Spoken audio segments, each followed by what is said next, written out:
All right, it looks like we are good to go. I will call to order the June 28th, 2021 Salina City Commission meeting, and first confirm with staff that the Kansas Open Meeting Act required notice has been given. Yes. Thank you very much. With that, we'll proceed to roll call. Mayor Hodges. Here. Commissioner Davis. Here. Commissioner Hoppick. Here. Commissioner Peck. Here. Commissioner Ryan. Here. Would all who are able please rise and join us in the Pledge of Allegiance in a moment of silence. I pledge allegiance to the flag of the United States of America and to the republic for which it stands, one nation, under God, indivisible, with liberty and justice for all.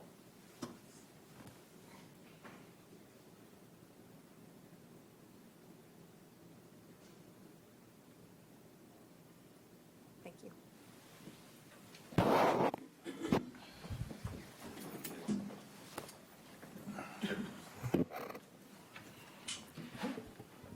All right. First of all, can everyone hear me okay? Because I understand that there was. Can you hear okay now? Yes. All right. Okay. Okay. So anyway, yeah, there's a troublemaker that evidently can't hear very well, but as long as everybody else can, we'll keep going with this. Awards and proclamations. Item 3.1, recognition of the month of June 2021 as Elder Abuse Awareness Month in the city of Salina. Brandy Bohm, DVAC, will read the proclamation.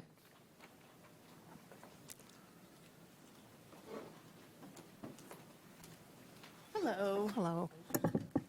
I'm Brandy Boehm, and I am the Elder Abuse Program Manager for the Domestic Violence Association of Central Kansas. And June is Elder Abuse Awareness Month. Whereas, according to the National Council on Aging, 1 in 10 seniors in America experiences mistreatment or abuse, including domestic and sexual violence, financial exploitation, and neglect. And whereas abusers of older adults are both women and men and are usually family members, caregivers, healthcare workers, or other trusted individuals, and due to the shame, fear, and other barriers elders face in reporting abuse, only a limited number of victims are able to get help they need. And whereas elders throughout the United States lose an estimated $2.6 billion or more annually due to elder financial abuse and exploitation, such as the illegal taking, misuse, or concealment of funds, property, or assets of a senior for another's benefit. And whereas too often elder abuse threatens the livelihood of older individuals, erodes their extraordinary potential, and increases their risk of death by 300% compared to seniors who have not been mistreated. And whereas Salina's vulnerable and older adults of all social, economic, racial, and ethnic backgrounds may be targets of abuse, neglect, or exploitation, which can occur in families, long-term care communities, and medical settings. And whereas we all have a responsibility to support the safety, welfare, and dignity of vulnerable and older adults, and must work toward ending elder abuse by assisting victims in accessing the information and supportive services they need, creating better and more resources for older adults in need, instituting effective intervention and prevention policies, and engaging in discussion with family members and peers to promote awareness and prevention of the quiet epidemic of elder abuse. Now therefore, the City of Salina Board of Commissioners hereby proclaims June 2021 as Elder Abuse Awareness Month in the City of Salina, and urges all citizens to work together to help protect elder adults from abuse, neglect, and exploitation, because it is imperative that we refuse to tolerate the indignity of elder abuse. Thank you very much, Ms. Boehm. Do you have any events going on this month to increase the awareness of elder abuse and the potential for elder abuse? So we have done presentation. It's the end of the month, so it's kind of reporting on what we have done. But Sure. Presentations, and we've also visited the Senior Center, which will now be ongoing, not just in June, but each month. I've kind of talked with Rosie, and we'll be, our staff will be going there once a month to continue our information on elder abuse and to reach out to them so that they know that they can come to DVAC. Kind of worth mentioning, DVAC has recently started an elder abuse program, and so it doesn't just fall under our sexual and domestic violence. And we have partnered with Recover Care, which owns long-term care facilities in 8 of our counties, including Salina County. And we will be able to utilize them if we can't house them in our safe shelter due to their needs. So that can not only the elder who may have dementia and be suffering from abuse, so maybe somebody with special needs or somebody who has received maybe some physical trauma and has to go for maybe long-term care for recovery for their physical needs due to their domestic or sexual violence. Wow. And so we are able to pay, if they don't have the insurance needed to cover for that, we are able to pay a daily rate. We've come to an agreement on a daily rate, so DVAC's elder abuse program will be able to pay for that for the client. Wow. That all sounds absolutely wonderful, and thank you so much for your hard work on behalf of our elder citizens, and I have a signed proclamation for you. Thank you so much. Thank you very much. Thank you very much, Ms. Boehm.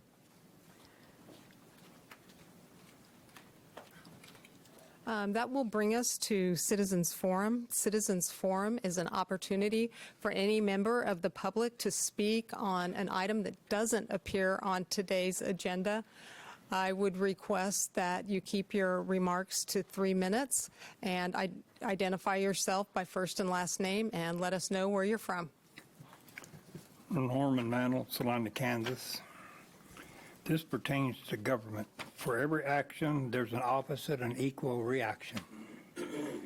In view of the Supreme Court ruling last week, free speech has opened the door. If our elected officials, government officials, were held accountable for their actions, they are abusing their power, then maybe we can move forward. But until we start holding our elected officials, government officials accountable for their actions, we can't move anywhere. We're at a stalemate. So I will hope the government will start enforcing the law and hold our elected officials accountable. When 5 people make decisions, that is not a majority. We're in violation of our voting laws. The Constitution gives everyone the right to vote. So whenever an item or an issue comes up for vote, the people should have this issue brought in front of them so they may vote on it. Thank you very much, Mr. Mantle. Good afternoon. My name is Susan LaRue. I was born and raised in Salina. I have an issue with the water bills and in Rock Park. We have nobody that uses that park anymore because they've quit mowing it. I live across the road and I can't even go out and enjoy my own yard because of the weeds they're as tall as I am and the bugs. But I did talk to the girl at the Parks Department. She said she'd check into it. That's all she told me. And on the water bill, I'm on Social Security, so my water bill is due on the 8th of next month, but because of my Social Security check, I don't get that till the 14th. So I'm constantly paying that late fee, and I live on a fixed income, and it makes it a little hard when you have to pay a late fee to all these different places. So I was wanting to know, Evergy did send me this form where they go by when you get your Social Security check. So I actually don't have to pay my bill there until the 21st, but they're the only ones I have met that I've talked to that is willing to work with me. Now, Susan Watts told me they did change our extended period for 15 days instead of 3 days to pay that. So actually my bill in July isn't due till 14th, and that's the late date. But there's times I don't get my check until like the 16th, 17th, somewhere in there, because of wherever that Wednesday falls in that month. So I was wanting to know if maybe they could come up with a program like that Evergy has for people like me. I know people that don't get their check until the 3rd and 4th week of the month.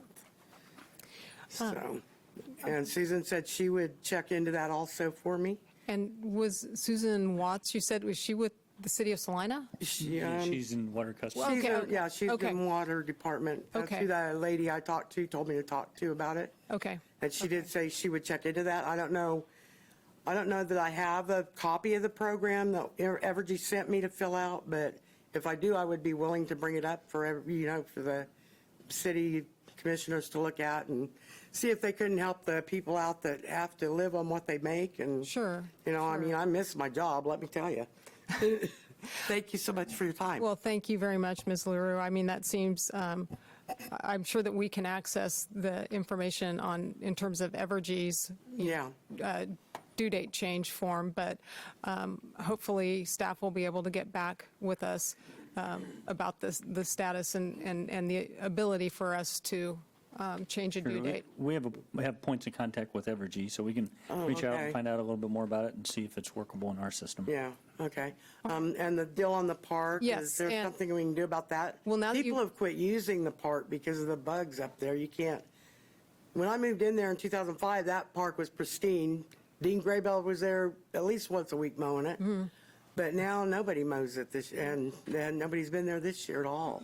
Okay. So- Well, we'll have staff take a look at that, and just, I know it's one of my regular walking routes, but I know that some of those areas have been designated a prairie habitat, and so I don't know, if you're talking about an area that was like mowed last summer, but it hasn't been mowed yet this summer, Yeah. but it may reflect an overall change in philosophy in terms of Well, what the Parks what was- Department does, so we'll what's- follow up on that. What's weird about it is that last week, there's 2 mowers. I see them go by my house like twice a week. And they go over toward the dike where the ball fields are, and I understand that. But they actually mowed one corner on, where I live, there's a fork where you go up onto the Indian Rock. On this corner over here, they mowed on this side, and they made like 2 strips on the other side of the road, but they didn't mow anything else. Okay. And I thought that was just kind of strange that they wouldn't mow the whole thing. Okay. So, Well, we thank will you for check your into that. time. Thank you. You have a great day. Thank you. You too. Is there anyone else who would like to speak at Citizens Forum? Come on up. Sorry. Came in a little late. I wasn't sure, but I have a house at 823 Spruce Street. Could you give us your name? Sierra Hearn. That is on our agenda. Oh, okay. That's going to be the next item that we consider, so. Okay. So do I stay up we'll here? invite you to come up at that time. Okay, thank you. Thank you. Is there anyone else who would like to speak? And is there anyone available online? Okay. All right. Well, we will proceed to item 5.1. Item 5.1, public hearing to consider adoption of resolution number 21-7968, declaring a certain structure located at 823 Spruce Street in the city of Salina to be unsafe and dangerous, directing that the structure be repaired or removed, and establishing a reasonable time within which the repair or removal of such structures shall commence and be completed. All right. Well, we will declare the public hearing open, and I will look to Mr. Pilcher to fill us in on the background of this item. All right.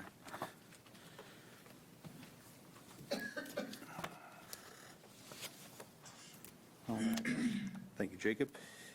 Sean Pilcher, building official with the City of Salina. This is my building official's request for condemnation for 823 Spruce Street. My stuff's going to fall off here, so I'm going to move this. All right. Required process given to us by KSA 12-1750 provides the authority for cities to repair or remove dangerous structures by complying with the following statutory procedures.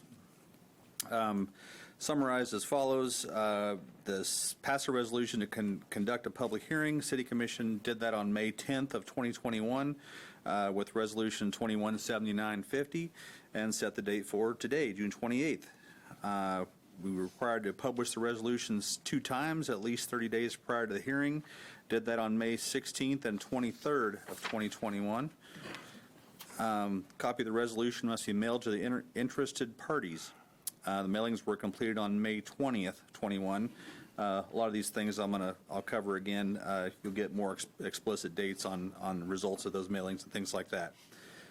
Conduct the public hearing, which is what we're doing today. That's where the commission will hear evidence from the building official as well as property owner and other interested parties as to whether the structure is unsafe or dangerous. At the conclusion of the hearing, the City Commission shall determine if the structure is unsafe or dangerous. If it's dangerous, the resolution must be passed by the City Commission, and that was attached in your packet. The resolution shall establish a reasonable time for the property owner to commence and complete repairs or demolition to the structure, and state that the property owner, if they fail to commence or complete within the times set by the commission, the city will cause the structure to be repaired or demolished. The resolution after that will be published in the city's official newspaper and mailed to the owners and identified parties of interest. The cost to the city. The city is to perform, if the city is to perform the demolition, there's a state law that provides a process for that.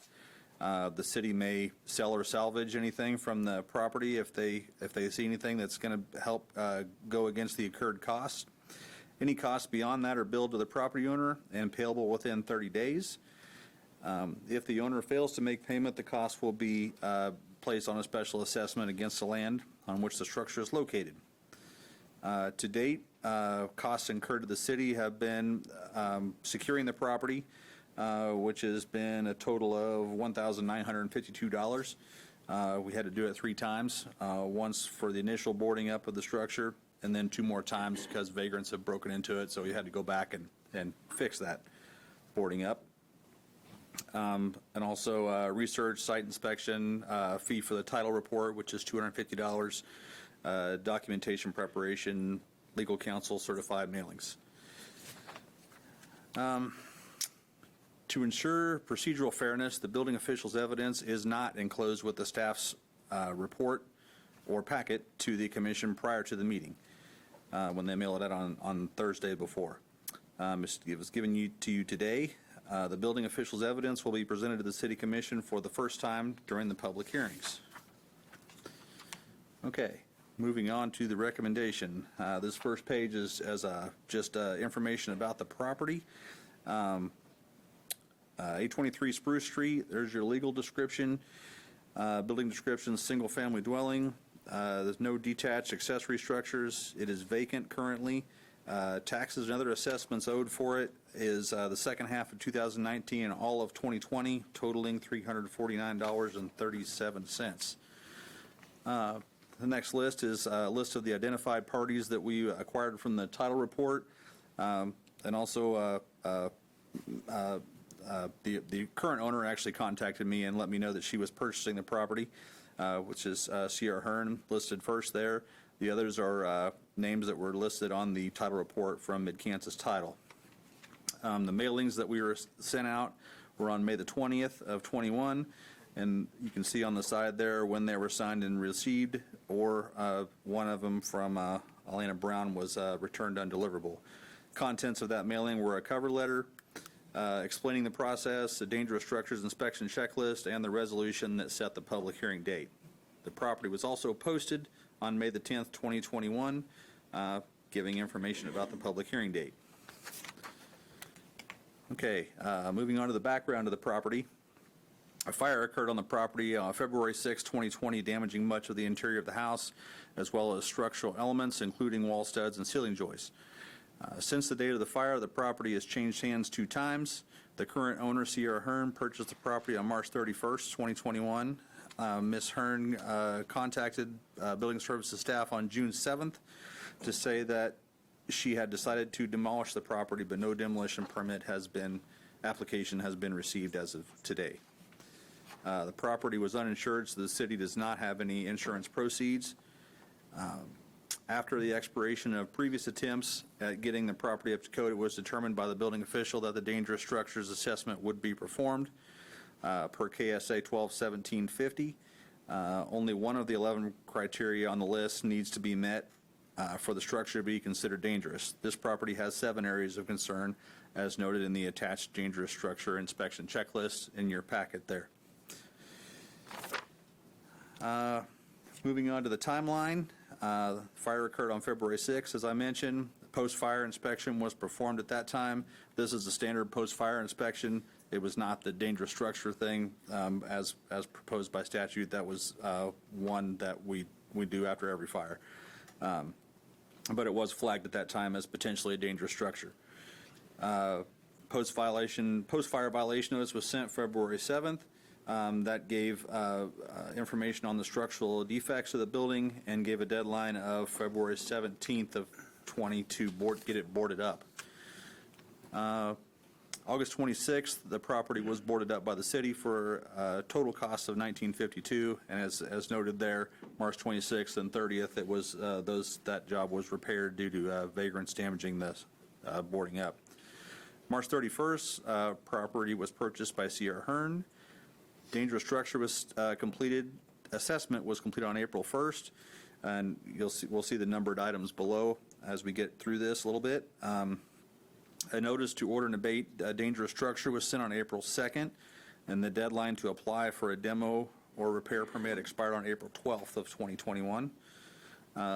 Request for public hearing, we did that on May 10th, 2021. Commission set the public hearing date for today with resolution 217950. A drive-by curb inspection was completed today. There hasn't been any changes to the property other than a little bit more debris outside, and I think the roll-off dumpster is gone now. That was moved in for a period of time, but now it's gone.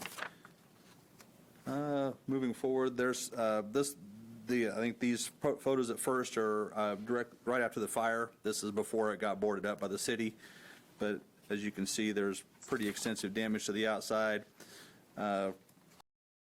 Here is of the west side. You can see fire was rolling out the walls, windows there, burning up the side of the house.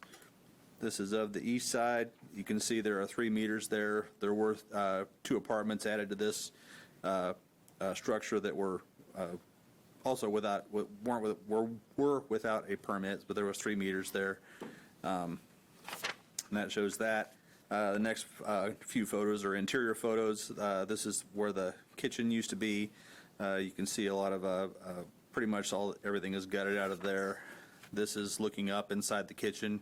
See a lot of structural damage from the fire to floor, walls, ceilings. Can't remember. This might be another photo of the kitchen area here, but it's just kind of more examples of the damage that has been done to the inside of the property.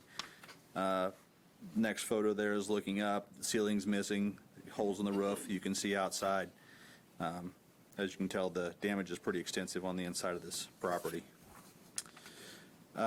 Listed repairs coming from the dangerous structures checklist. Property is smoke and fire damage to the point where 100% of the interior floor area is uninhabitable. There are structural fire damage to the wall studs and floor and ceiling joists that needs to be repaired. Number 3, plumbing, electrical, mechanical systems are completely destroyed and need to be replaced. Number 4, electric, gas, and meters have been pulled and cannot be restored until the damage is either repaired or removed. And number 5, all the windows and doors to the property have been boarded up to prevent entrance to the structure and will need to be repaired prior to approving occupancy. In conclusion, the building official has determined that the structure is unsafe and dangerous. The building official therefore requests that the governing body, number 1, make findings by resolution that the structure is unsafe and dangerous. Number 2, that the structure be repaired or removed. And 3, fix a reasonable time within which repair or removal of the structure will be completed in pursuant to KSA 1750. And then I guess that last one is a little bit redundant, but staff recommends removal happen on or before August 27, 2021. That is 2 months, and references option 1 on the blue sheet. Thank you very much, Mr. Felcher. Any questions for staff? Thank you. Appreciate it. Any comments from the public?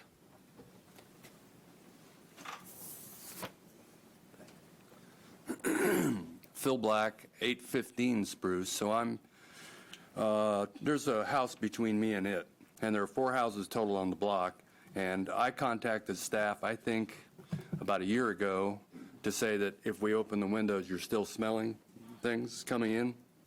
And the problem is, what he didn't mention is that the house, as I recall from the, looking it up with the county, it's about 1909, something like that, and it's quite old. And so we don't know if there's asbestos, we don't know if there's lead, we don't know what's going on in there until, as I understand it, until we make a decision what to do. Because I asked the county, I asked the state, others to come in and do some sort of test because we didn't know what we were smelling out there.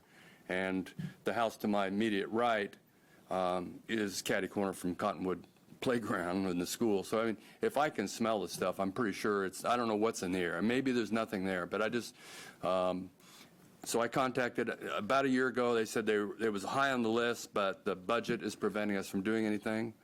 And then I called after, I don't know, maybe March, because nothing had been done, and they said it had been bought and sold several times. Now, I appreciate that we have a process to go through, and I appreciate we want to protect the property owner's rights, but I would hope that we get this done quickly, and I'm really gratified to see that the date that you guys have chosen is August 27th to have it done by, because I think we don't have any idea what's going in the air. So, thank you. Thank you very much, Mr. Black. Anyone else? If you'd like to speak now. I brought this property on. Could you Sierra identify? Hearn. Sierra Hearn? Okay. Yes, I brought the property on March 25th. My whole thing was to demo it, get rid of it, and put a 1-module home on it, and that was my idea. My financial backing, I'm waiting on I mean, I have the money to get it demoed. That's what I was going to do, or sell the place. I called State and Deal to get it demoed, and they told me an amount. I'm just looking to either sell it or demo it myself, which I'm not financially able to. I know it's not economically feasible to fix the house. It definitely needs to be tore down. I got some Kelly Wilson from Abilene. They do demos for, that's what he does. They're thinking about buying it, demoing it, and putting a module home or a double mod on it. I know the property is 158 feet. I didn't know how much the property, I need to get a hold of a realtor to see how much the property's worth, whether it's, gonna make money for me to tear it down, or if I'm over my head and I need to sell it. I do have it listed already on buy, sell, and trade, and I've already had a couple people look at it that are really serious about it. People are just waiting for the loan, so hopefully that's my plans. All right. Okay, Thank you very much. Appreciate you coming today. thank you. Anyone else from the public who would like to comment on this issue? And I'm not, unless there's someone online, and I don't see anyone with their virtual hand raised, we'll bring it back to the commission for further discussion or action. I have a question, I guess, for Mr. Pilcher.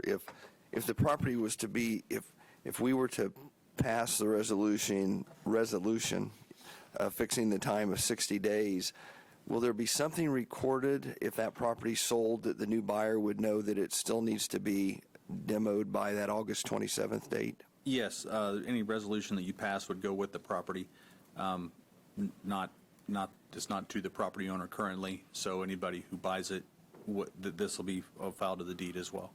Okay. And would it be filed immediately after the passing of the resolution? Yeah, I'll get that up there tomorrow. Okay. I don't believe I was notified of that when I bought it. I think I got it in the mail later. Oh, you'll have to You're go gonna back come up to the, if you have if you want to return to the mic real quick, you Yeah. can't speak from the audience. We have to do it so everybody at home can see you too.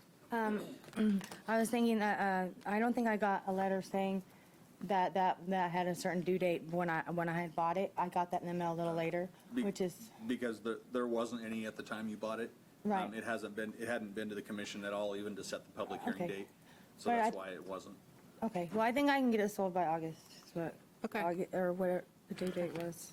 Thank you. And another thing, ma'am, and actually I had been mowing the property, and we got all the trees piled up on one side. I did get a roll off, but we've been maintaining the yard and everything on it too. So as far as that, it's going.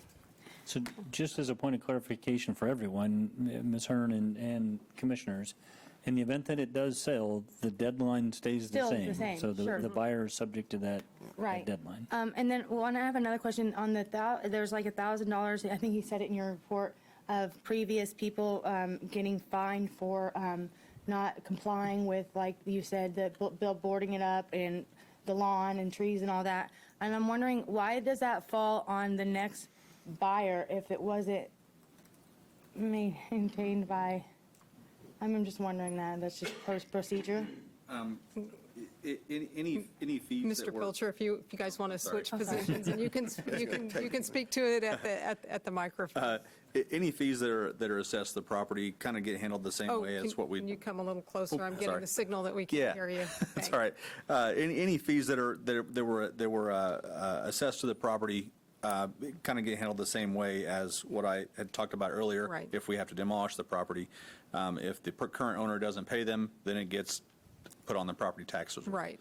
And so if it gets sold, then that's, I guess, goes on to the next person. But Right, it's- right. Since yeah. we don't have any way to recover our costs for boarding it up and then having to board it up a couple more times, what happens is if, the previous owner doesn't pay it, then those I don't know if lien's the right word, probably Commissioner Hoppick is probably shaking his head, but that would stay with the property. So if you sold it, if it was sold to you with those liens on it, that's just how it works. Right. So, okay, It's kinda- thank you.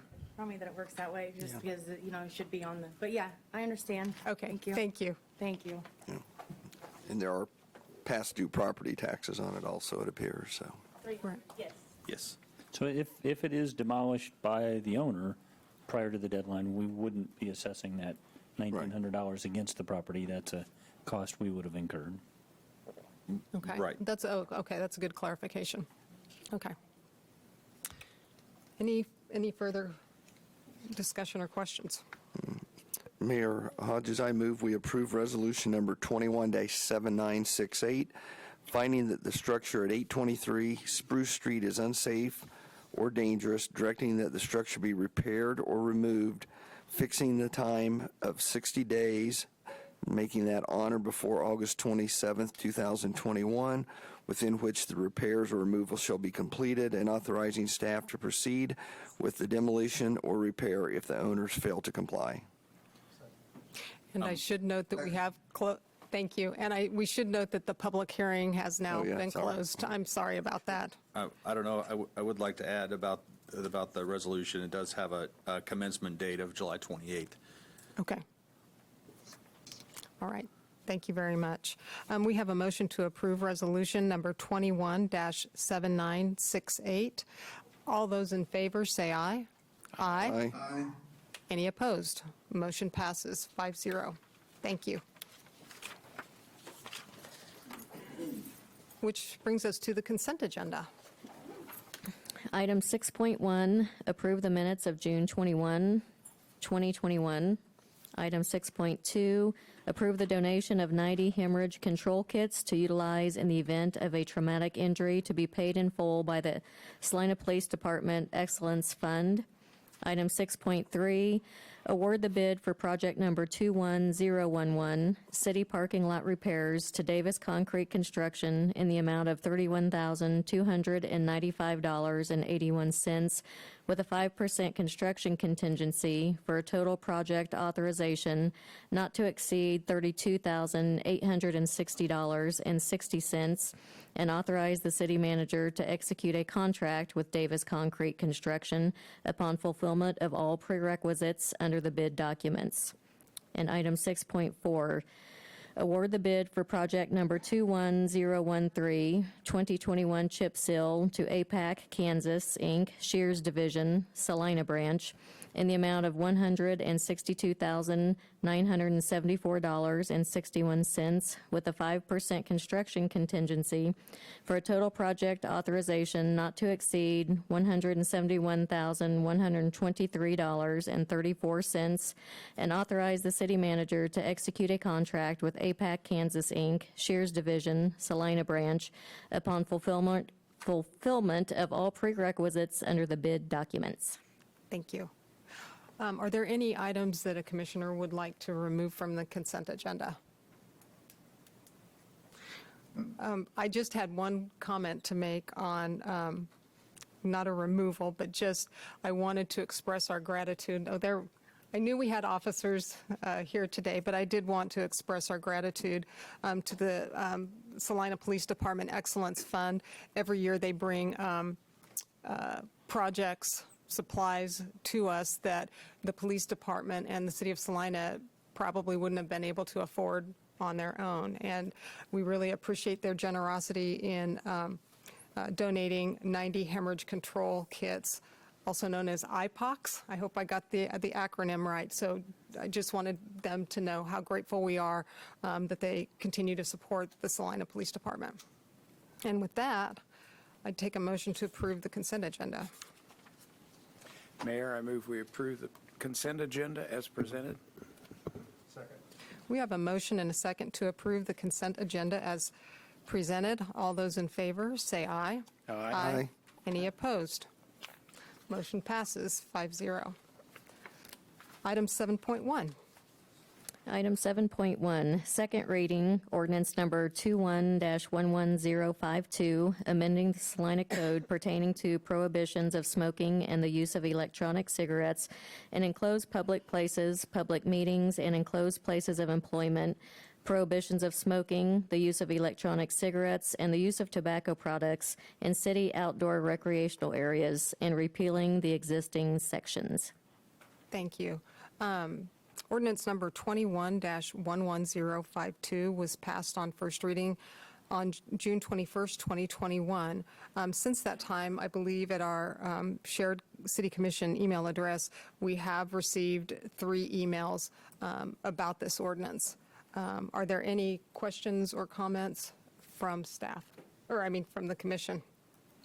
I would offer one clarification. Between first reading and second reading, the exemption for the municipal golf course was removed. So the version Right. that's before you now includes the golf courses being subject to the ordinance. Gotcha. Any questions or comments from the public? If not, I'll bring it back to the commission. Oh, I'm sorry. I'll get closer to the middle so you can see me. Hi, Chad Farber here in Salina, and I sent an email this past Yes. week, and a couple of you responded to that, and I appreciate that. Everybody who sees me online is going to question my thought process on this, because I am not a smoker. I know the dangers of smoking. I know the dangers of vaping. I have a teenage daughter, and we've discussed, the vaping dangers. I do have a problem, however, with a governing body trying to enact more restrictions and mandates upon the public. And it goes, I would dare say, almost to the point of overstepping your bounds to try to impose more restrictions upon outdoor areas in our city. That's originally what those outdoor areas are for, so that we can go out and enjoy the outdoors. Even the original ordinance from 2009 had language exposing the dangers of burning tobacco in enclosed spaces. And we all recognize those dangers. We understand that. I appreciate the fact that in Salina, I can go to a restaurant and not have cigarette smoke blown in my face. I appreciate that. However, we live in America. I think Commissioner Ryan said it last week. We live in a free land where people have freedom to make dumb choices if they so choose. And if people so choose to smoke, that is their, in my opinion, dumb choice, but it is their choice to make that decision. I would also add that in the newspaper article that was sent out this week in regards to this ordinance, it had it reversed, that the golf park, the municipal golf course, was not exempted from this. And so I don't know if that affected the public's view of this ordinance or if anybody else has gotten any comments about that. But I would venture to say that outdoors is the safest place for our families right now. If somebody is smoking, if somebody is vaping, we have the opportunity to move to another swing set. We have an opportunity to move to another picnic table. And so I would, and it sounds very strange because I grew up in North Carolina, the national capital of tobacco, where all the dangers are outlined all the time, and we fought to get that wording on the cigarette packages and different things. But I believe we have the freedom to make our own choices. And being outside, being on a golf course, I think people deserve the freedom to do that. I would respectfully ask you to reconsider the decision that this board made last week.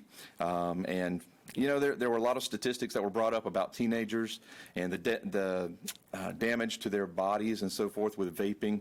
But there's already a law against underage smoking right now, so another ordinance is not going to increase that factor. I would respectfully ask you to reconsider the decision from last week. Thank you very much, Mr. Farber.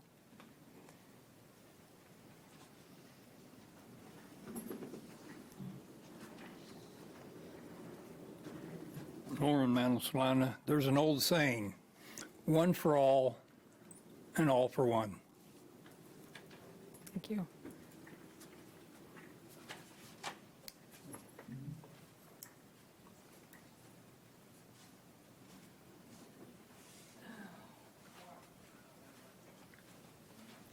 Hi, my name is Terry White. I have lived in Salina all my life.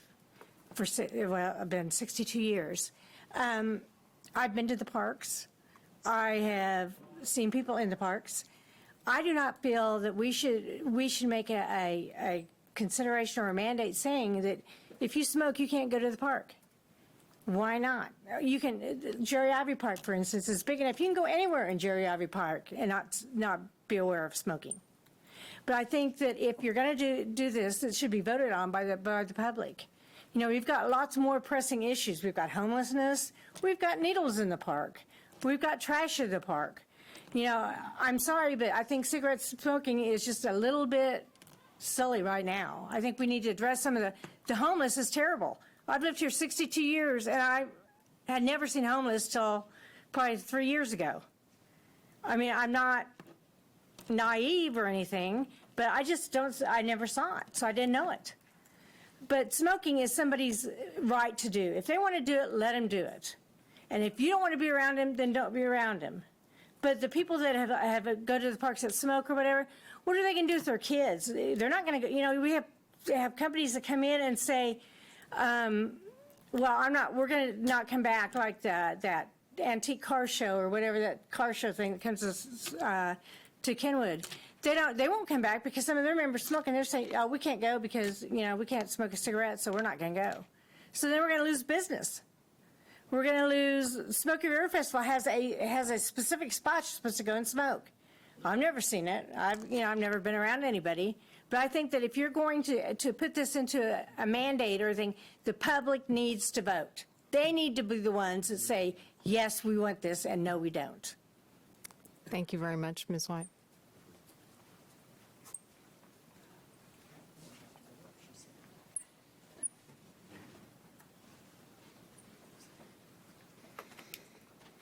Joan Ratzlaff, Salina. I just want to comment that I really liked what they did at the River Festival a couple years ago, I think it was, where they had designated smoking areas when you've got large crowds of people, so you don't have to have someone, you know, smoking right next to you. So I like that approach. Thank you. Thank you very much, Ms. Ratzlaff.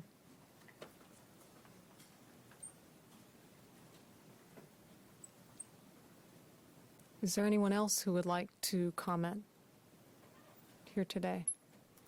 And is there anyone online who would like to comment? If so, raise your virtual hand and we will unmute you. Okay. I'll bring it back to the commission for further discussion or action. Is Commissioner Davis here? Mm-hmm. I did review this in my mind several times over the past week. You know, the outdoors is a great big wide space, and you know, I came away from my deliberation a bit more resolved than I was before. As far as the golf course is concerned, if smoking is allowed, then that is litter that someone has to clean up. I would hope that in the hot, dry summer months, we don't have people dropping cigarette butts out there on the rough or on the grass, just for the risk of starting a fire.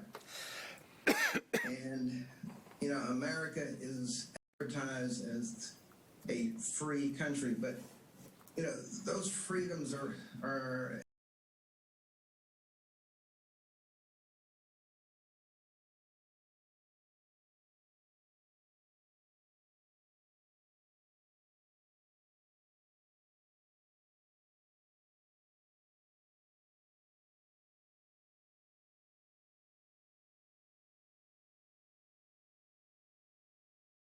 then you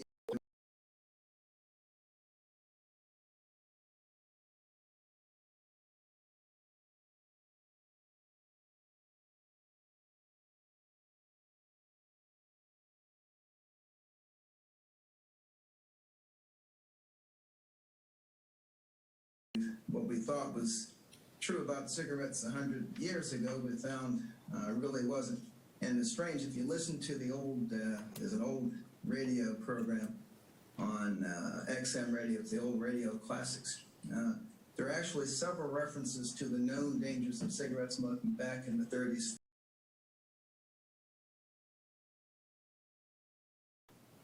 We finally wised up and realized, maybe this isn't as good a habit as we thought it was. Alcohol in a lot of parks because it sets a bad precedent for kids. This is another societal norm that I think it's time for this country, and I want to talk about our community, for our community to start grappling with.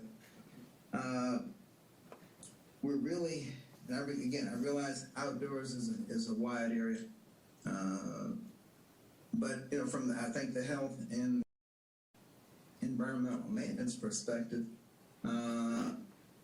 you know, we will reach those who are reachable. You know, speeding signs say you can't go over a certain speed limit. Do we keep everybody from going over that speed limit? No.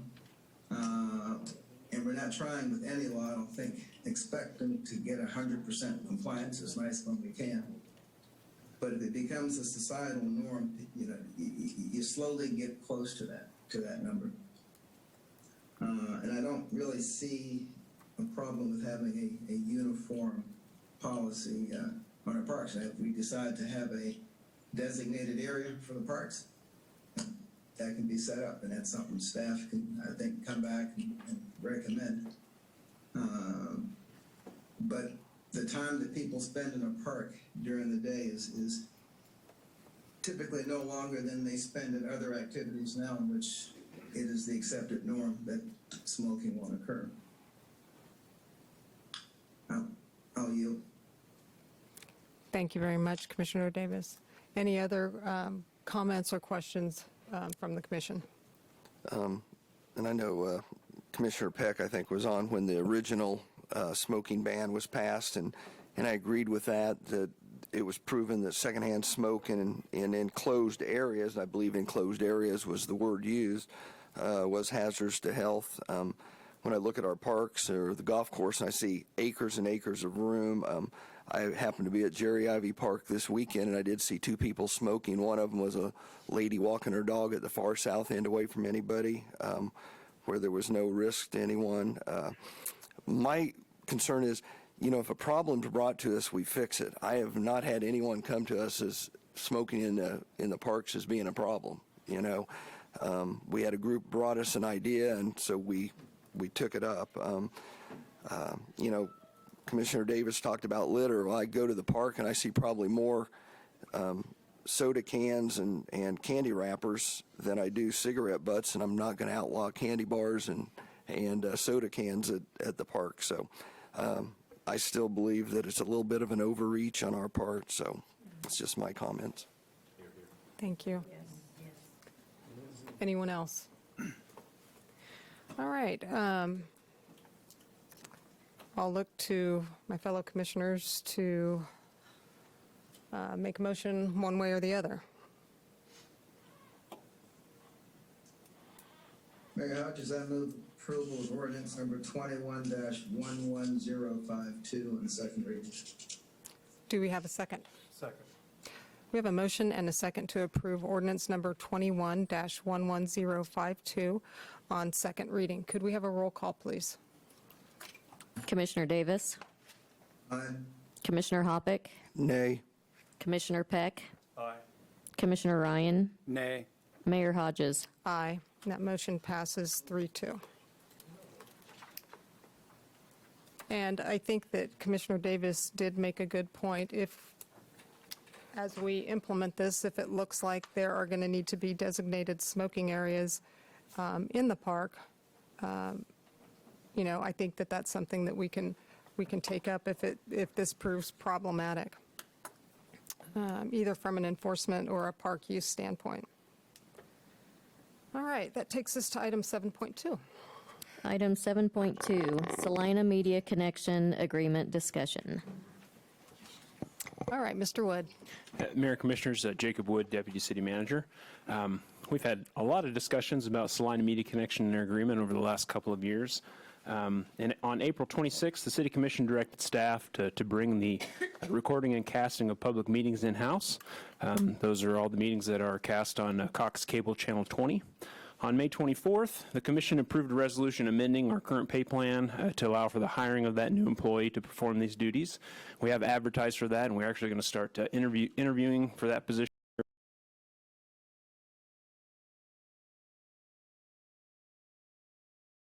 From SMC to do the things that are outside of recording and casting public meetings, so the things that happen on Channel 21, and also running the media center and all those sorts of things. As soon as we made that decision, staff reached out to Salina Media Connection to make sure that they understood that they were to make a proposal to the City Commission. On June 21st, we received a letter from SMC that was just basically requesting a meeting with city staff. They requested that meeting to take place on June 24th, which was last Thursday. We met with them in the morning on the 24th, kind of talked about the way to move forward. And they provided a letter to us later that day, or a proposal to go in the commission packet late in the day on the 24th. And so that letter is attached here with their proposal.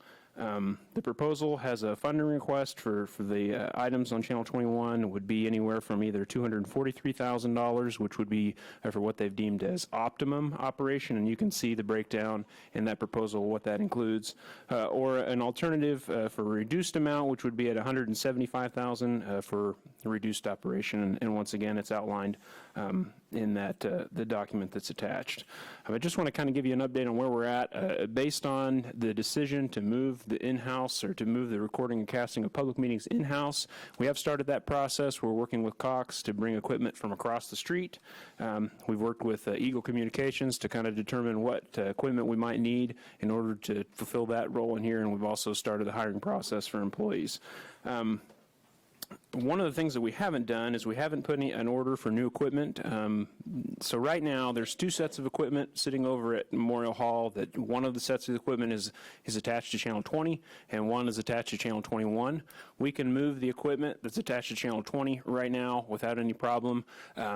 But there's another set of equipment that feeds both channels, and so that set of equipment is about $50,000, and we haven't put that on order, kind of pending this decision on how we move forward with that with Salina Media Connection. If the City Commission decides they don't want to move forward with Salina Media Connection, we can utilize that equipment, bring it across the street, and use that to move forward. If the City Commission decides they do want to have some sort of an ongoing relationship with Salina Media Connection, obviously we'd have to order a new set of equipment. So that's something that we haven't done, but we're prepared to do that depending on the decision that the City Commission makes.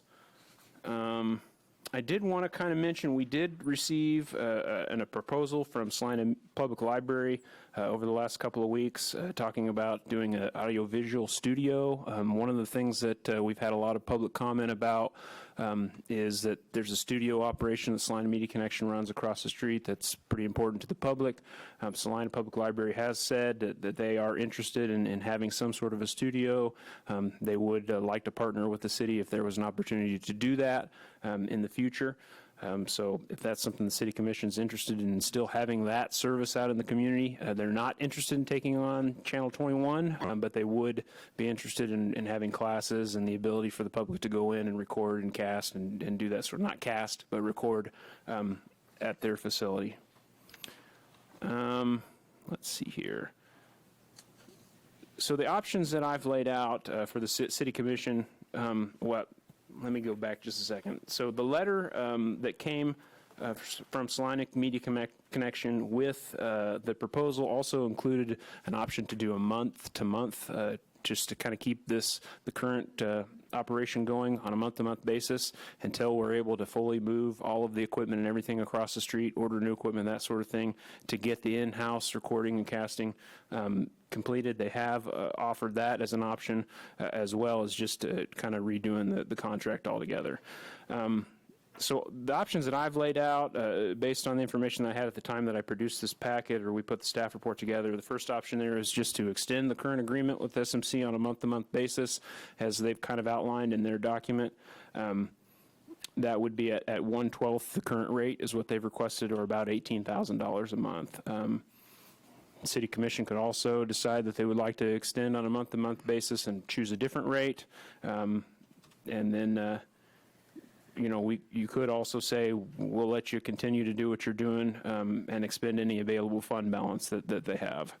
The second option that I have outlined here is direct staff to begin negotiations with SMC for a long-term agreement for the operation of Channel 21, and that would be, their request is anywhere from $243,000 annually to or $175,000 to $243,000. And then the third option that I have is to allow current contract to terminate on June 30th, as we've already provided termination notice, and discontinue use of Channel 21, and that transition would take place as it's outlined in the current agreement. There's some steps that we'd have to take in order to do that. I do want to mention, in front of you, you do have a letter from Salina Media Connection that came in today. They've taken exception with the way that I've characterized our options a little bit here, basically saying that their request was for an extension of the contract and to negotiate at the same time. While I think that is appropriate, that is what they've asked for, I'm not necessarily sure that means that that's what our options are. I think our options are still as I've outlined here. There is also an option to direct staff another direction if you want to do that. So with that, Salina Media Connection is here. They have some representation online as well. I'm happy to take any questions that you have now, or Salina Media Connection, I'm sure, has some people that would like to speak at this point. So I think that's where we're at. Just to start it off, are there any questions to begin with for staff before we turn to representative from SMC? Could staff review me on our costs and the setting up what we're trying to accomplish? So the annual cost that we have figured to actually run in-house casting and recording, we expect that with staff and all the equipment and everything to take between $100,000 and $120,000 a year for us to do that. Depending on decisions that the commission makes, there will be some upfront equipment costs. We expect that to be $40,000 to $50,000. If you don't make the decision, if you make a decision and you don't want to move forward with Salina Media Connection, it gets a lot cheaper. They'll still probably be $10,000 or $12,000, but there's a lot of equipment that's across the street that we could reutilize here. There is a cost to Cox Communication for moving equipment across the street. That's about $8,000, so it's not as high as actually I thought it would be going in. So the annual cost, I expect it to be between $100,000 and $120,000. Right now, we pay Salina Media Connection a certain percentage of our cable franchise, and that's generally been $100,000 to $220,000 a year. So the cost, if we don't do anything with Salina Media Connection, I expect we'll save about $100,000, between $100,000 and $130,000 a year. We also have costs across the street for Memorial Hall. It costs us between $30,000 and $40,000 a year for maintenance, utilities, and all those things across the street. Does that answer your? Yes, thank you. Then possible revenue from the county for me and contributing towards it? There'll be some backflow from the county at some point. We haven't come to an agreement on that at this point. Salina Media Connection has talked about a month-to-month to help us with our transition. How do we feel as far as come July, is it July 1? July 1st. Yeah, July 1st. Got my months mixed up. July 1st, that we'll be able to broadcast our programs. So I have Eagle Communications are all set to take on that responsibility. It would still have to go from this facility across the street through the current equipment that's over there. So we would have to get in there, look at the setup, have Eagle come in and look at the setup. But I'm confident that between Eagle and our staff, we can figure out a way to make the casting continue to work without Salina Media Connections' help. So we would have to get it across the street and get over and look at some of those things. But I'm confident we can continue. So we are ready to assume that responsibility? Yes. Okay. Sorry, I didn't mean to jump in. No, that's. Any other questions for staff? Commissioner Davis? Just so I'm understanding this, in the letter from the board of Salina Media, they noted they were going to present a draft new contract by July 7th. And I'm guessing they're month to month, if we weren't ready to produce our meetings ourselves, would give us time to get our meetings together, and during that month gives them a time to present a draft budget. If we take over the next meeting we would have to produce would be July 12th. See, there'd be 2 weeks to get ready for it. But what would happen from the July 1st until, and if a new contract with Salina Media Connection was finalized, what would happen to Channel 21 as far as on air? I'm not sure I have an answer for that question. I mean, Salina Media Connection could continue. I mean, as long as we allow them access to the facility, I think they could continue to program that channel for as long as we provide access. So I don't think anything would necessarily happen to it. Yeah, if I could add to that a little bit, I think just purely by the structure of the contract, it would terminate on July 1st, and so the initial answer would be there would no longer be an agreement in place for them to be able to utilize the facility and continue to program. Having said that, we could, permit that, but we wouldn't necessarily have a written agreement in place in that interim time period. All right, and one question for Salina Media and for our staff would be if there are enough specifics of the contract that would be known now for us to make a decision on funding today, with details to be worked out later. And the other issue would be I'd like to see us delay our discussion of the library proposal, and if Salina Media Connection continues to broadcast from Channel 21, let Salina Media and the library work out the details of any collaborative effort. I wouldn't want, thought of financing for the library's program to interfere with our thoughts on the Salina Media proposal. I think that's all for now. Thank you. Any further questions for staff? And if not, does Salina Media Connection have a designated person or people that would like to address the commission?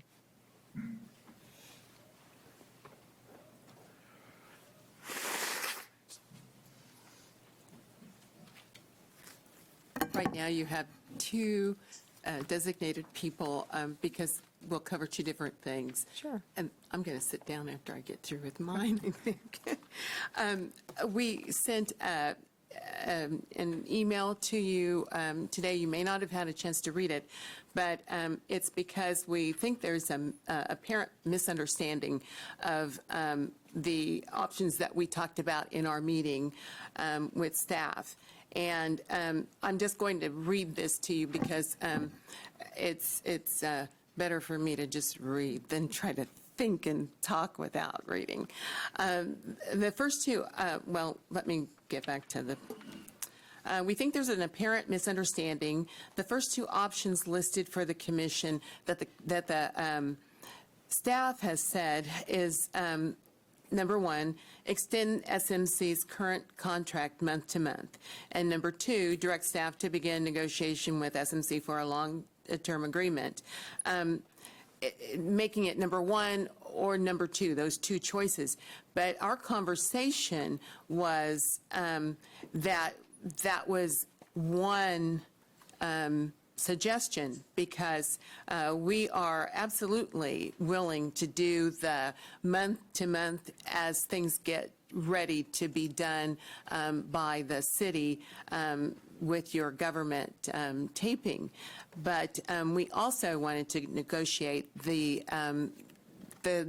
terms to continue, because I will just say that I have been one of the volunteer managers of Salina Media Connection for about 1.5 years now. That is not what I started doing. I went to just volunteer.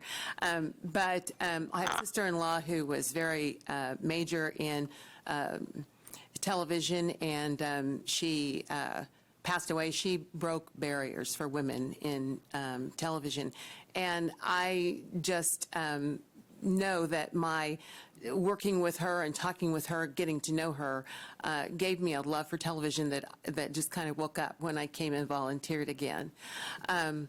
So what we're wanting to do is continue Salina Media Connection's opportunity to bring people together to talk. I think last commission meeting someone said we need to sit down and talk about things, why we don't have a human relations department, why people leave, why people don't see that as something that they can stick with. There are just many other things in this community that have come up that we can utilize Salina Media Connection for, online or on tape or not, because I have had some folks say, I'd like to come and maybe do some things on television, but I would also like to just talk. And that's a place where people do come already and talk to us about issues and want us to cover things that are happening in Salina. It is not the government building, which also helps, because not everyone is comfortable coming to the government building to talk all the time.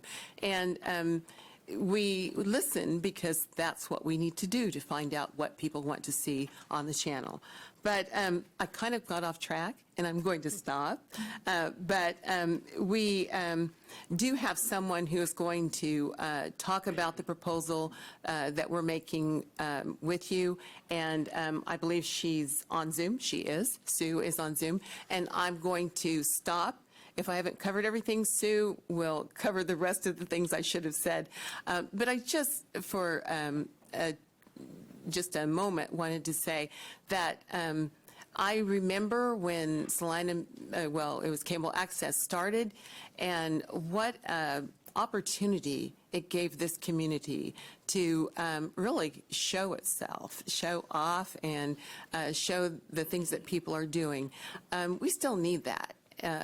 We still need to show off. And I'm going to let Nancy go with the rest. Thank you. Thank you, Nancy Klostermeyer. I'm representing the Board of Directors as well as the management team. And I'd first like to just make one correction, clarification again, when it was stated that we asked for a certain amount annually. That was not an annual. It's in the communication, I believe that was for a transition year, and then we're projecting increasing amounts of of obtaining outside funding, so it would not be an obligation for a large amount or a certain amount for in perpetuity. And also just wondering, the costs across the street, there are other entities that are in that building, so whether there's any way to break out the costs that are actually attributable to community access or Salina Media Connection versus the operation of the rest of the building is a question. Now, to my original remarks, this process has involved many facets and moving parts. And to provide some additional insights, we have asked Sue Buskey to join us by Zoom. Sue has been a nationally recognized consultant for cable television and local cable programming since 1972. In fact, Sue served as the principal franchise consultant and negotiator working with the city personnel and community volunteers to establish community access television of Salina in 1991. So as been referenced, Sue is joining us by Zoom, and it looks like technology is working. So Sue, Thank you. I defer to you. Thank you. Thank you very much, Nancy. I was contacted about 30 days ago or so, maybe 35 days ago, by Greg Stevens to have a phone call. We were both on a webinar about the decisions associated with the Sixth Circuit Court decision, which affected PEG and FCC rules. And I think he reconnected at that point in time because I was one of the speakers on the webinar. I took a call, we chatted. I said, of course, I'll try to see what I can do. So that you all understand, are typically about 70% local governments and 30 to 35% community media centers, such as Salina Media Connection. My approach to the work is to try, and this particularly in a situation like this, but in general, when I'm working between a city and a community media center organization, to try to find a happy medium, to try to find a way where the needs of all parties involved, and that would be, in this case, the local government, it would be the organization, but also it would be the residents and organizations in the community are met and fulfilled. So in looking at the communications from city staff, I took a look at the things that the decision in April, the May 14th termination letter, the other items about the transition the city had made, determined to transition from having the government channel being partnered under one roof, what we call PEG, under one roof, public education and government access under one roof, and to pull the government out from that and do it on its own. It's rare, but some cities do that of your size, and that is a decision that has been made or is under consideration. I don't want to say one way or the other, okay? So my goal was, okay, if that's the decision, we want to separate the P from the community channel part, okay, then let's figure out a way to do it that's going to permit the government to accomplish what it desires to do, which is apparently to operate the channel, the government channel on its own, and to still permit there to be a channel for the community to use, for United Way agencies, for local businesses, for residents to, as was discussed, to have discussions, youth programming. I know that Salina Media Connection has done. I went through and looked at some of the records, that sort of thing in the past. And let's figure out a way that we can maybe make that happen and create a win-win for everybody. So in looking at things and having discussions and looking at the time frame that the city has in order to really accomplish quite a bit to take it over completely, okay, we discussed and I suggested, why don't we have, number one, a proposal with two pieces. Piece one is to allow the city ample time, based on the timeline that the Salina Media Connection staff were given, okay, to do that transition so the city can get certain things done by Cox, excuse me, so the city can get equipment acquired that they need to acquire, so the city can test things and make sure things are working correctly so that when the switch is flipped and it goes over to the city doing everything, that it will be a perfect transition. There will be no glitches. And at the same time, allow a window of time where the parties can continue to work out, hopefully, their differences, whatever they may be. And I would say that this transition to having some kind of at least a one-year contract, it's not just about the money. It's also about the details in that contract. I looked at the draft contract which staff provided to the organization, and it was a current contract with certain language that dealt with government access out of it. In talking with staff last Thursday, they said, well, that was not meant to be a final thing. My offer was simply this, and suggested, we're willing as an organization to work from that. Okay, the city has indicated certain changes it wanted out the gate, and we'd be more than happy to accept those and then redline in other things. In a previous communications from city staff, there was an indication that the city staff was not set on certain like reporting language. It was in the current agreement, etc. So we'll come up with a red line. We'll come back and we'll do that by July 7th. So you'll have the beauty of having the month-to-month transition. If it only takes 1 month, then it's only 1 month. But if it takes 2 months, you'll have that window of time to make sure that everything's in play so that when that transition happens, it's smooth. And at the same time, allow the parties to work together to try to work out, hopefully, an agreement that will allow the continued operation of the community channel, okay? Which is the channel that the public has access to. The public would not have access to the government channel because that's for the government's purpose. And the community channel is for the community's purpose.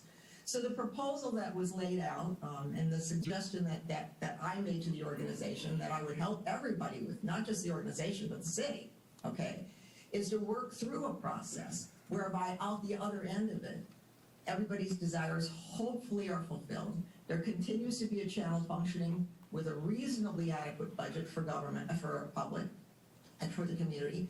The government accomplishes its, what I understand to be desired goals, to take over that government channel. And at least for, and you've got a transition window, which is totally controlled by the city, okay, of month to month. And then it's time to work out this other piece of an agreement that would be 1 year. And then we would see, and you would see once what happened at the end of that 1 year. So that's kind of the proposal that I believe the organization has before the council and commission.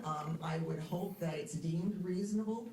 And I see it as my job to hopefully try to help the parties come to an arrangement that will work for everyone. Thank you, Ms. Buskey. Am I saying that correctly? Thank you very much. Appreciate it. Excuse me, if I could just make another comment as kind of the closer of the SMC. Moving forward during a transition period, we reiterate our focused dedication to SMC's role as a documentarians of local community issues and actions, as well as activities and events through enhanced engagement of community members as program producers, participants, and supporters of Salina Media Connection. Thank you. Thank you, Ms. Klostermeyer, and thank you, Ms. Cox, as well, for your remarks. Is there anyone here who would like to speak to this issue? Well, hang on. Do we have any questions for Salina Media Connection, specifically from the governing body? And if not, then I will open it up to questions or comments from the public. All right. And I don't see that we have anybody online with their hand raised, so I will. I do. Oh, I'm sorry. I do, Mayor. Sorry. No, that's fine. I couldn't get to the virtual button. I only had my hand. So Okay. trying to be as handy as I can. I did have one comment as far as from another experience, and I do not wish to harp on this, but sitting in the commission chairs, I know that when public hearings like this are held, you have the packet in front of you. You have had it since Thursday. It is easy to look at that, and then, of course, that's the material that you have to make a decision on. There has been a perception of delay on the part of SMC, and I'm not here to hash that out one way or another.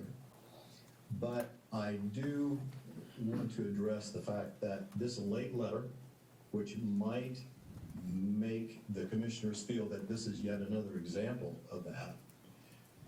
I'm just speaking as one of the board members who looked at the packet once it had been released on Thursday, and I was surprised to find these options set out as number one, either extend the contract presently or to negotiate a whole new contract.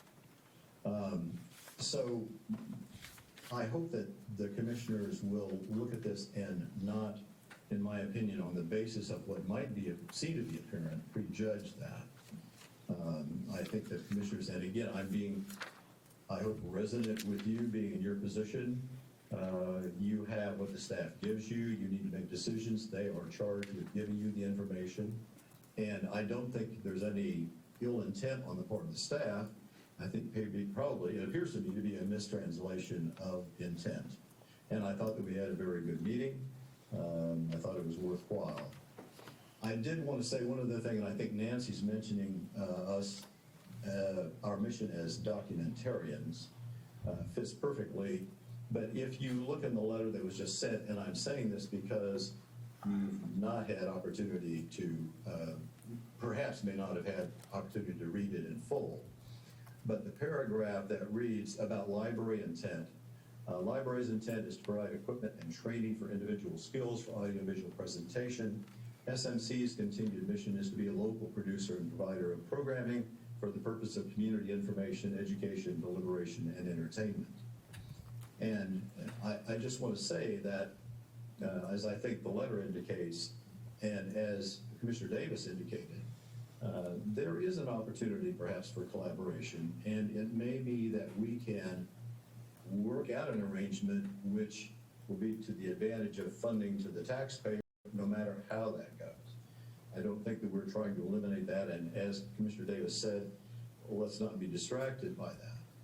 But I do hope that the commissioners will provide adequate time and thought, and it seems to me that the suggestion for a 1-month extension to see how things work out and see how it goes month by month gives the commissioners, the city, SMC, everyone involved a lot more flexibility in that regard. So those would be my comments, again, from a perspective of someone who has been in a similar role about making decisions for the city. Thank you. Thank you, Mr. Norland. Any other comments or questions from the public? All right, bringing it back to the commission then for further discussion, action, remarks. It's Commissioner Davis. I guess, as I'm sitting here right now, I'd kind of like to combine options number 1 and number 2. To extend the current agreement on a month-to-month basis. A month from now would be looking at Monday's July 26th, and that would give staff almost 3 weeks to negotiate a contract. If staff anticipates that they'll be busy enough with budget and other stuff, then we can kick it, a few more Mondays down the road. And I'll just ask for an opinion from staff on that. But that would, give an unpressured, I'm going to call it a cooling off period, like in labor negotiations, but it's a relaxed period to negotiate a new contract. If one can't be negotiated, all we've done is kick the can down the road 2 months. Nobody's going to go broke over that. At least we won't. Gives us time to get us up and running for our own production staff. And if we can work out a contract to everybody's satisfaction, I think Ms. Buskey's goals would be, as they were so well stated, could be realized. I'll yield. Thank you, Commissioner Davis. Anyone else? Yeah, I have some comments. I guess watch more television I should, and I roll through channel 21 every time I get a chance to just kind of see what's going on. And I continue to hear about local programming, and I'd say 50% of the time when I turn Channel 21 on, it's not local programming. We continue to hear about the community could use it to do this and do that. Commissioner Davis talked about kicking the can down the road a couple of weeks or a month. We've been kicking the can down the road for 4 years since I've been on the commission, it seems like. They, originally now they're not their optimum operational budget would be $175,000, which is 80% of what their current budget is, and that's without doing the government programming. I think the fact that Mr. Norland, as a board member, stated that he found the 3 options on the blue sheet to be a surprise might be part of our problem. I mean, these are things we've discussed for years, and for him as a board member to think that these wouldn't have been 3 of the options is beside me. I think staff has spent numerous hours trying to deal with Salina Media Connection over the years. I think even Commissioner Peck, when he was new, said it was a generational deal, that he doesn't know of anyone that watches Channel 21. I've made a exerted effort to talk to people and ask them, if you watch Channel 21, the public channel, and they say, yeah, I watch the commission meetings or this one now and then. I said, no, that's the government channel.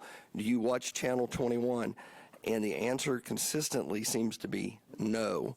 This morning I tried to watch the St. John's Military School celebration they had on Channel 21, and the audio was so bad I turned it. I couldn't. Duckers was trying to talk, and I was trying to listen, and it really just so. I'm afraid I disagree with Commissioner Davis on a combination of option 1 and 2, and I'm probably, I will lean towards option 3, which is terminating the contract as of June 30th. Can I respond to that? Sure. And I know we've given Salina Media Connection several deadlines, and a lot of what we've asked them to do over the past 2 years, they were in the process of doing or did accomplish. I think the issue with community programming has been similar to sometimes referred to as the Titanic syndrome. Nobody wants to hop on the ship or stay on the ship they think it's sink. And they have not had a reliable breath of life to live on, to get an executive director to entice people to sign on for a year or two, not knowing if their contract was going to be alive in 6 months. So it becomes a self-fulfilling prophecy after a while. The government channel was always the loss leader for the public channel. But the public channel was not viewed as something that needed to make money, neither is the government channel. And were they paid disproportionately more for the government channel to allow the other program? Sure, but we were getting a government channel out of it, so that was a win-win for both of us. This would be a chance to actually separate out the two and see just how much of a community asset this is. We've asked them to sink or swim on their own, but we had their hands tied behind the back.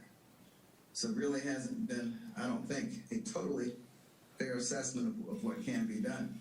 We've laid it out on paper, on the blue sheets. I mean, it'll be laid out even clearer this time, kind of like, hey, this is what you got to do. If you can't do it, oh, well, Lord knows we tried hard to help you out, and maybe it shouldn't be in existence. But I think they need to be given a fair chance to succeed. Mayor, may I? Yeah, of course. If indeed they are the Titanic, I think the hole has been put in their hull is that the times have changed so dramatically.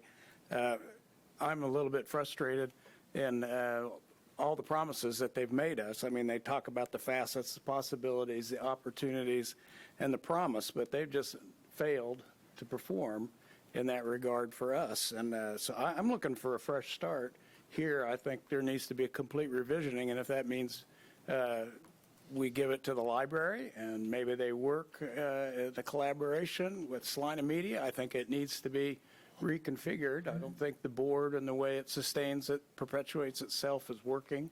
The programming's not satisfying. I agree with the commissioner's comments that nobody's watching it. So the rub for me is to sustain this with the kind of dollars that they are asking for. I'm okay that this budget gets split. We use what we need to fix our channel and put the government program out there, but I can't see expanding our budget, spending more of the taxpayers' money to prop this up. And I'm not afraid of it going dark for a while if we need time to reset and find a new mission statement for this channel. We're not going to lose the channel, but it might take some serious thought to make it what it can be, and to have a change of heading and leadership. You know, several meetings back, I had suggested, opening up for requests for proposals from any interested organization. And, I suggested that we discuss and negotiate with Salina Media Connection first, because they were already sitting there and it might be the easier approach. And if we ever opened it up for organizations, to bid on this, they would certainly be an expected bidder. But Commissioner, I feel that we have asked for those things over a long period of time, and generally we've just got pushback, obfuscation. They basically want to do it their way and want to just keep talking to us about changing, and I have to say that I'm weary of that. yeah, and I can understand that. I mean, there have been certain things we asked for specifically by a certain period of time. Some of those were time delays that COVID didn't allow. We've had several hybrid presentations in these meetings, just sorting through the technology ourselves. We finally got up to a good product, judging by what we're using right here this afternoon. I agree, the community programming has to increase, but they have to have resources to do that. And I would think it's hard for them to attract those resources and keep them if everyone thinks the doors are shutting in 2 months. Mm-hmm. I do have remarks prepared, but I'd like to defer to Commissioner Peck, if you have anything that you would like to. Sure. I guess I do have one quick question. In terms of the equipment, at the facility and the potential division of that equipment, is that kind of an agreed upon, this is ours, or Well, actually, the provisions of the agreement is that it all reverts to the city, but for anything that Salina Media Connection can demonstrate they purchased with funds other than city funds. So the presumption is that it's all our equipment. I think what Mr. Wood was describing is if we end up in a hybrid approach where Salina Media Connection's maintaining one channel or maintaining the other, how we would deal with that shared equipment and need to replace that.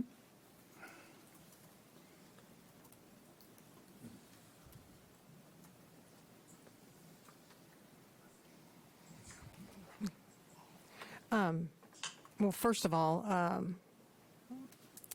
I share the frustrations that Commissioner Hoppick and Ryan have shared today. There is The sound is lost. Oh, can you hear me? We can hear you. We can hear you, but I don't know if you can hear us. Mayor, your mic is muted, and you have a hand up over here. Okay, How about I now? don't know. Okay. I don't know what to do first. Scoot over a chair. It looks like it'd be the Yeah, I first was thing gonna to do. say- But I think we unmuted. Try your mic now and see if they can. Testing. Can you hear me now? Can hear you now. Okay, good. All right. Thank you, Jacob. I should probably be muted more often, but I'm sorry. I didn't mean to disregard if there's another member of the public that wants to speak. Was there a hand raised? Oh, Ms. Buskey? I'll wait till things are set. Excellent. I think that regardless of what you decide to do from the standpoint of an ongoing agreement, all right, it doesn't hurt to have one more round of conversations. I have to follow up on Commissioner Davis's comment a little bit, because I think it's worthy of expansion based on my experience. The budget that Salina Media Connection has been working with, and I don't know all the details. I've only I was only involved in this, 30 years ago, but a lot has transpired in that 30 years, right? But in the last 30 days, what I can tell you is that the budget that they have been working with, particularly when that is number one, small, as compared to many other places in the country, in communities of that size that are doing paid under one roof. Okay, but again, PE&G under one roof with one entity running them. Now, to follow up on one other comment that was made, one of the things that I do is I do strategic planning, business planning for nonprofits and specifically community media centers. And one of the things I know about attracting quality talent to be able to manage facilities and attract grants, funds to produce programming, whether it's advertising and underwriting. There's a lot of different approaches. The entity that is going to be requesting that funding or applying for that grant or whatever, the funder, whether it's a business or whether it's a foundation or a state agency or whatever, need to know that they have I'll call it foundational funding. And that foundational funding will permit them to proceed and use the funds that they are being given to do a project or whatever in an effective and efficient fashion. And if the organization can't show that they have that foundational funding, then it is extraordinarily difficult to raise any additional funds. Now, there are places that have, but the difference is that they have the foundational funding. And I'll give you one specific example and then I will stop. The small town of Truckee, California, okay, is up in the mountains in the Sierra Nevadas. And their operation is a PEG, like Salina Media Connection. And they have been able to, because they have foundational funding from the town of Truckee, okay, and they have been able to generate additional revenue because they've been able to attract both advertisers and other government agencies. In their case, because there are many joint powers authorities in that area for water, for sewer, for homeowners associations, etc., they have been asked to cover their meetings, okay? And they do multi-platform cable casting, which is multi-platform broadcast. I'll use that term, it's maybe more appropriate. In other words, the show goes live on the cable system, it goes live online, it goes live on the YouTube channels, or whatever. That is the direction that the business of this field is going, okay? Now, that's a very small town with a small budget, but they've been able to amplify that budget because they had the foundational funds in place. Now, I will have to say, they also have a very talented executive director, okay? But the problem, as I understand it a little bit here, is it's just been sort of, it's what it is. You guys are gonna have to decide what you want to do, but I think you have to decide whether you want to have the community channel or not. I mean, I think that's what a lot of this boils down to. Do you want to have a community channel or not? Because if you end the contract now, then the Salina Media Connection has no resources to continue to operate that channel. Okay? And that means the channel, either the city takes it over, and now the city's running the public channel and the government channel, which is not what I understand you want to do as a government, okay? But at least having some kind of window of time, where as being proposed here, where you have the month to month, and you have a period of time to try to work something out. And if you can't work it out, you can't work it out, okay? But But I don't think that the expertise that I can try to bring to this process, as far as knowledge and trying to balance the relationship, has been in place before. And it's what I do for a living. And so, and I've got a connection to Salina because I helped start things up and negotiate the contract on the part of Salina in the first place many years ago. And I worked with city staff, and I enjoyed working with city staff. So all I'm suggesting here is, what do you have to lose? And I know other commissioners have said what they feel they have to lose, and I completely respect and understand the position. Okay? But what do you have to lose by giving it another 30, 45, 60 days? And if you can't work it out, cut it off, pull the plug in the channel, give it to somebody else, whatever. So that's just my suggestion based on my experience. Thank you very much. And I think that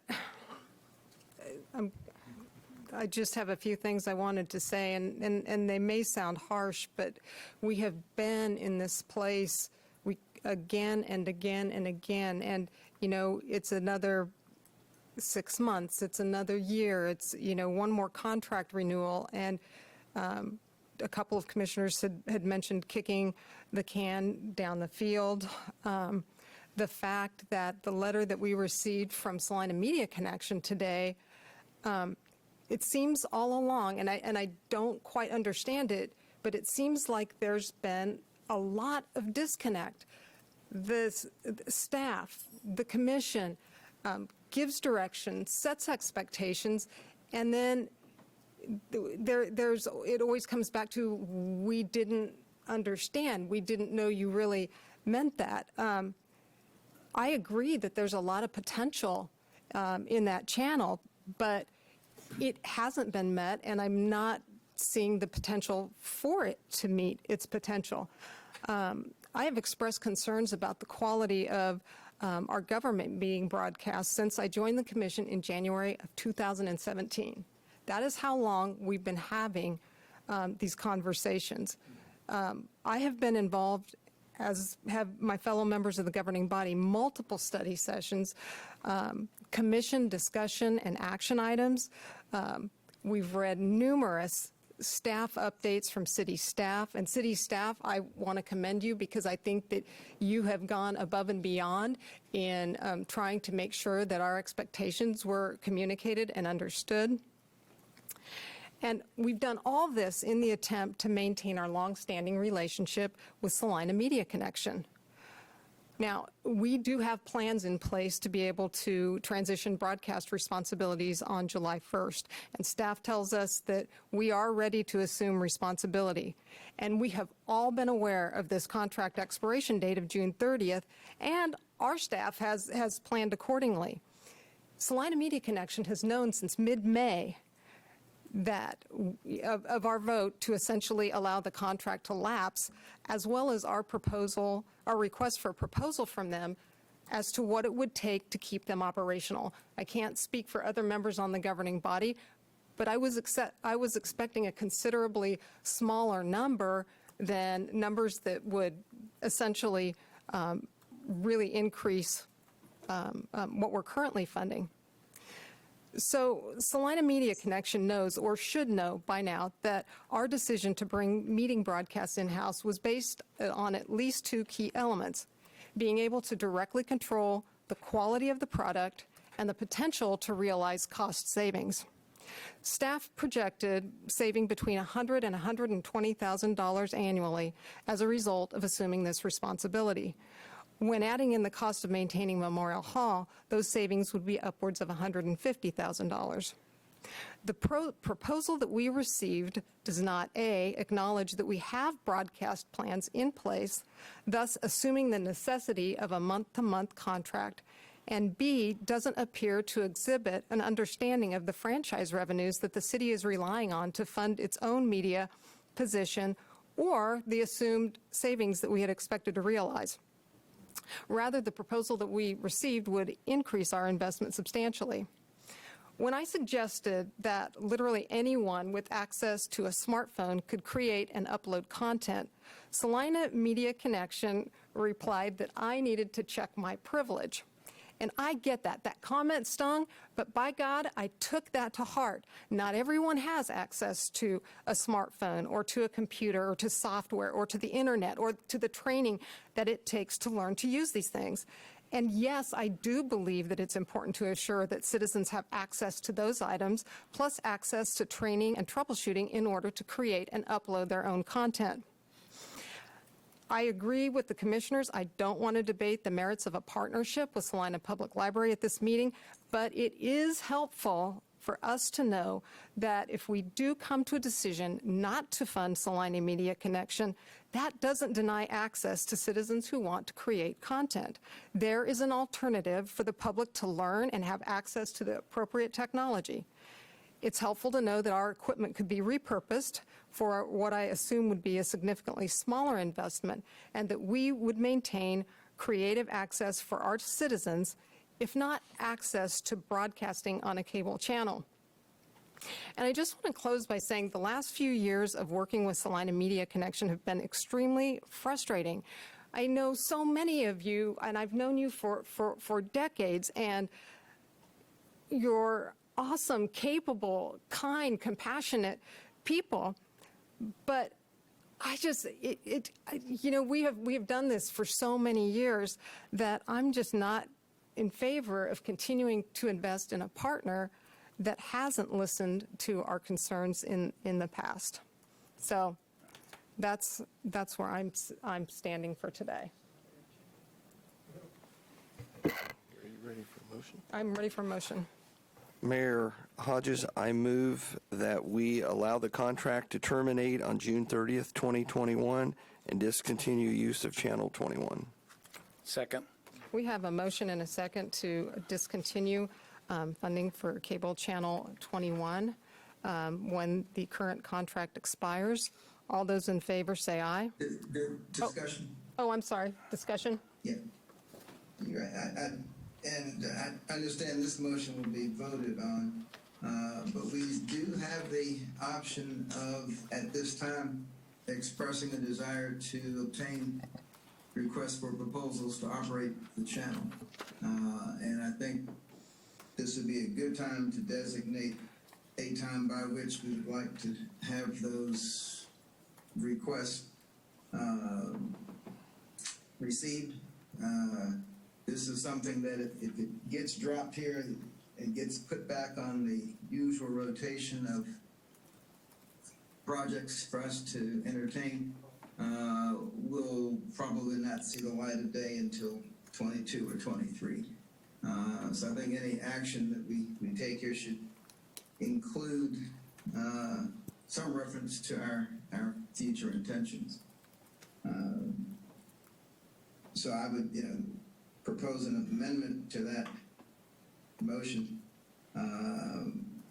to allow the city to obtain requests for proposal. I don't know the time frame that's required to do that.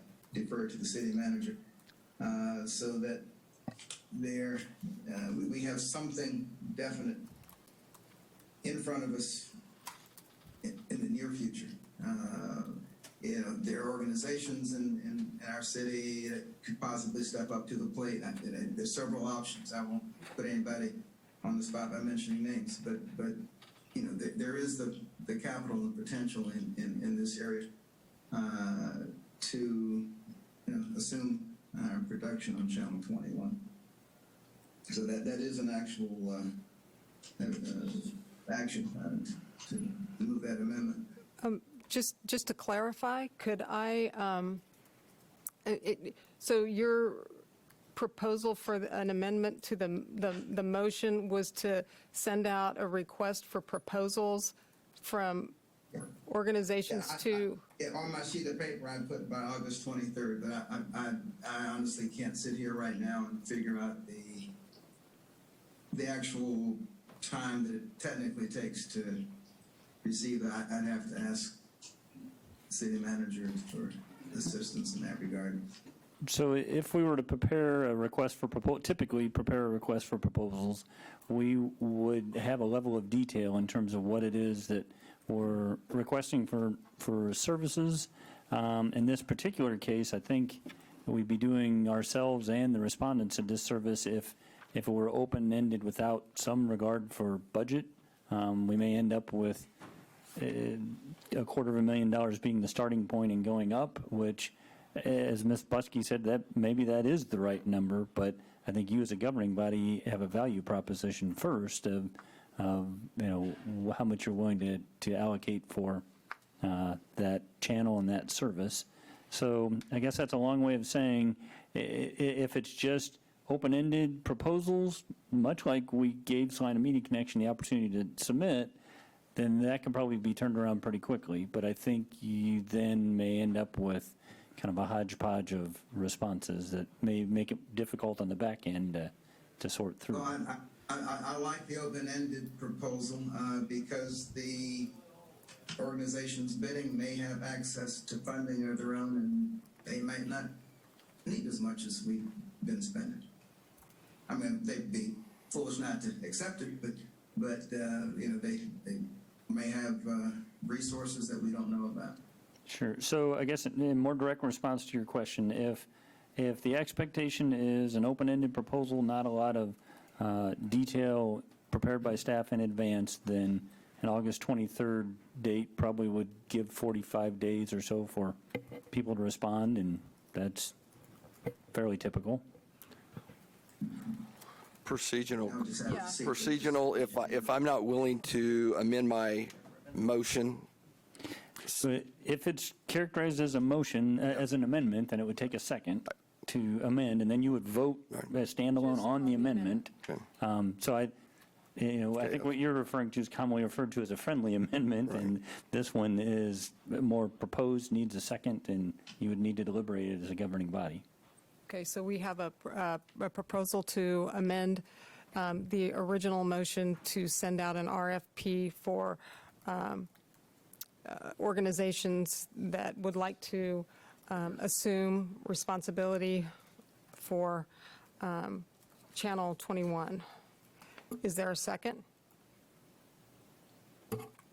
Okay, the amendment dies for lack of a second, which brings us back to the original motion, which was to allow the contract to terminate on June 30th, 2021, and discontinue use of Channel 21. Normally, we do that, like, we have the public comment during the public comment time. So at this time, I would look to my fellow commissioners in terms of, do we want to allow Mr. Stevens to speak to the commission at this juncture? Call the question. Pardon me? Call the question? Okay. All those in favor say aye. Aye. Any opposed? Nay. And that motion passes 4-1. All right. That moves us on to item 8.1. Item 8.1, second reading, ordinance number 21-11063, vacating the existing utility easement located at 3344 Scanlan Avenue. Again, I will be recusing myself from discussion on this. Thank you.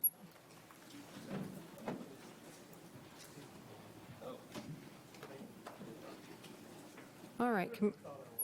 Commissioner Hoppick has recused himself. Ordinance number 21-11063 was passed on first reading on June 21st, 2021. Since that time, no comments have been received. Do we have any questions for staff? Do we have any questions or comments from the public? If not, I would bring it back to the commission for further discussion or action. Mayor, I move we approve ordinance number 21-11063 on second reading. Second. We have a motion and a second to approve ordinance number 21-11063 on second reading. Could we have a roll call, please? Commissioner Davis? Aye. Commissioner Peck? Aye. Commissioner Ryan? Aye. Mayor Hodges? Aye. That motion passes 4-0, and we will recall Commissioner Hoppick.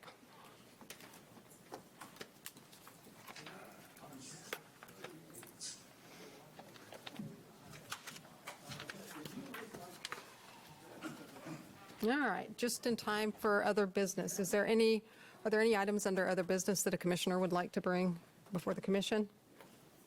Commissioner Davis here. Not really new business, but I did just want to let citizens know that